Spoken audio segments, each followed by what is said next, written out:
Radio city originals, तत्व सत्व etcetera. तत्व सत्व एटसेट्रा के इस संस्करण में आपके साथ एक प्राचीन व्यक्तित्व, एक महान ऋषि के बारे में बातें करने वाला हूं। नमस्ते, मेरा नाम सौरभ शुक्ल है। आपने च्यवनप्राश के बारे में तो सुना ही होगा। अरे ये भी कोई पूछने की बात है। हर रोज कहीं ना कहीं इसका विज्ञापन दिखाई या सुनाई पड़ ही जाता है। हम में से अधिकतर लोगों ने इसका सेवन भी किया है। रोग प्रतिकारक क्षमता बढ़ाने के लिए च्यवनप्राश का सेवन करने को कहते विज्ञापन हम कई वर्षों से देख रहे हैं। च्यवनप्राश का नाम ऋषि च्यवन के नाम पर पड़ा है। च्यवन ऋषि ने 54 प्रकार की औषधियों को मिलाकर इसे बनाया। उद्देश्य था वृद्ध और क्षीण हो चुके शरीर में पुनः युवावस्था को प्राप्त करना। च्यवनप्राश का सेवन करके ऋषि च्यवन ने अपने उद्देश्य को प्राप्त किया था। मतलब इतना प्रभावशाली है यह च्यवनप्राश। अब हमें विचार इस बात पर करना है कि विज्ञापन देखकर इसे खाना चाहिए या किसी वैद्य से समझकर। एक और प्रश्न, क्या विज्ञापन देखकर इसे बच्चों को खिलाने लगना चाहिए? देखिए, तार्किक बात कर रहा हूं।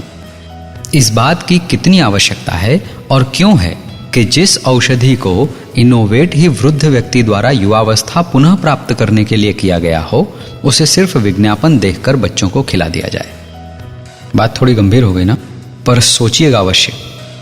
चलिए आपको महर्षि च्यवन की कथा सुनाता हूं। वो भृगु मुनि के पुत्र थे। श्रीमद् भागवत महापुराण में उल्लेख मिलता है, वे बड़े तपस्वी थे। एक बार वे तप करने बैठे तो तप करते करते उन्हें कई हजार वर्ष बीत गए।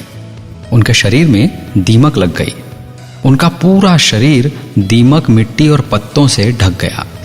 ऋषि च्यवन जिस वन में तप कर रहे थे, उसी वन में राजा शर्याति अपने परिवार के सदस्यों और सेना के साथ पहुंचे।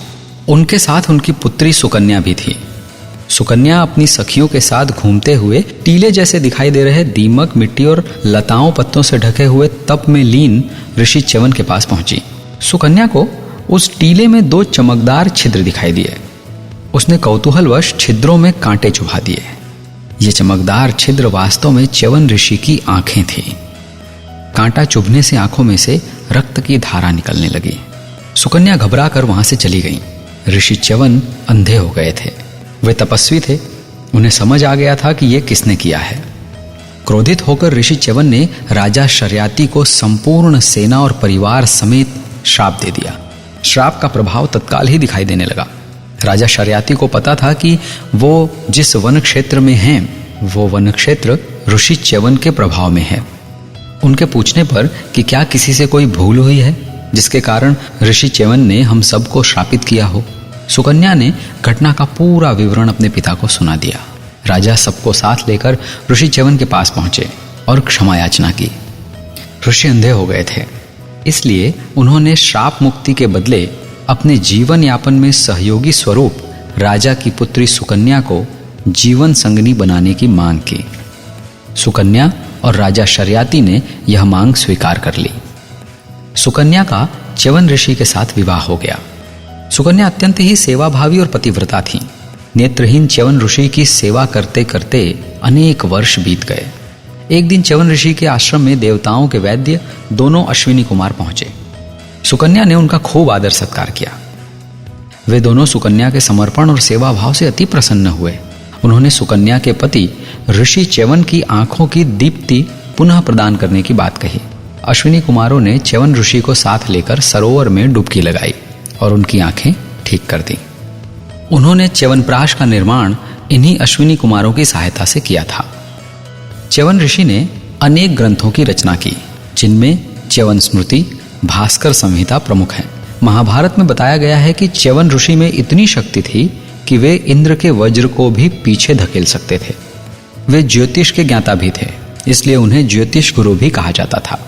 अरे हाँ, च्यवनप्राश के बारे में एक अत्यंत महत्वपूर्ण बात तो रह ही गई।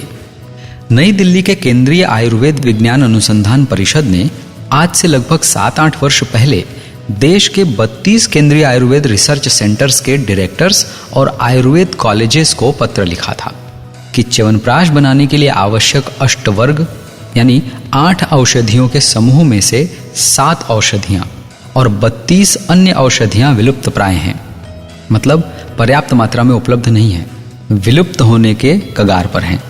अनेक आयुर्वेदिक संस्थानों में इस विषय पर रिसर्च किया जा रहा है और इस बात की चिंता की जा रही है कि जो औषधियां विलुप्त हो गई हैं या विलुप्त होने के कगार पर हैं, क्या उनका कोई विकल्प हो सकता है, मतलब उनके ऑप्शंस की खोज की जा रही है। अब प्रश्न यह उठता है कि यदि 54 में से 32 औषधियां विलुप्त प्राय हैं, तो जो च्यवनप्राश हम खाते हैं उनमें क्या पड़ता है? च्यवनप्राश में आंवले का प्रमुखता से उपयोग किया जाता है। किसी भी प्रकार की आयुर्वेदिक औषधि को खाने से पहले हमें अपने वैद्य से परामर्श अवश्य करना चाहिए। ऐसे ही रैंडम थोड़े ना खाने लग सकते हैं, यह सब वैज्ञानिक है, सबकी निश्चित मात्रा होती है। ठीक कह रहा हूं ना?